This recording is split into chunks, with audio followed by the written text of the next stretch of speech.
Here in the Diocese of Worcester, we have a rich industrial heritage and live among areas of stunning natural beauty.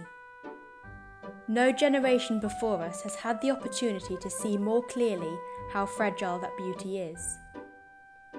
Christian faith and scientific understanding both show that we are not separate from this vulnerable planet and its ecosystems. We live in a relationship to our surroundings, and we depend on them. And when that relationship goes wrong, we can feel the effects.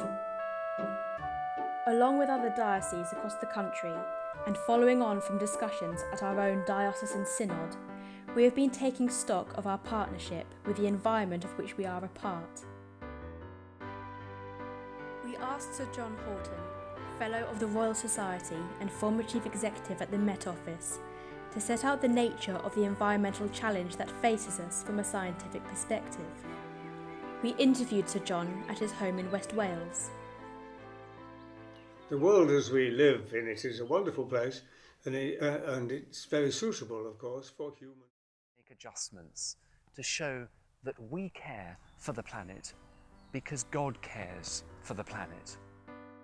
We've compiled this DVD to give you a flavour of Worcester's diocesan environmental strategy. You can find the full text on our website.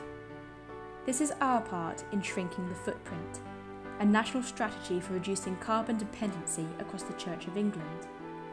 Its implications will affect us all, as parishes and as individuals. At the request of the Bishop and of the Diocesan Synod, a working party has been developing this local strategy for the past 3 years, looking at 6 key areas within a theological framework.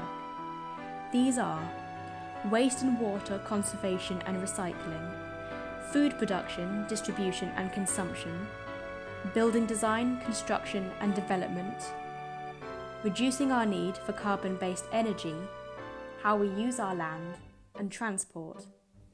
We've asked some of the key people within the diocesan structures to explain how these principles have been influencing their thinking and planning. Transport, waste and food are 3 important themes in our strategy. To do in order to do my bit.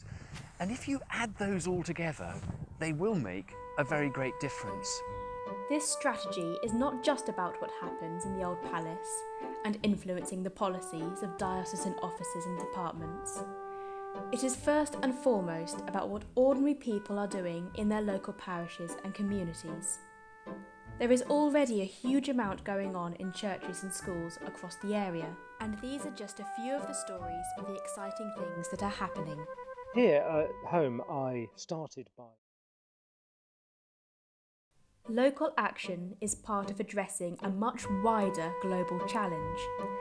As a diocese, we commit to making a difference in our locality, but we also want to make a contribution to a much bigger movement, knowing that we are part of a worldwide family, and that the things we do, the way we live, and the amount we consume all have an effect on the other side of the world. As a church, our vision has always been for a fairer world, and that starts with our commitment to its poorest and most vulnerable communities. Yes, in terms of the main impacts of climate change,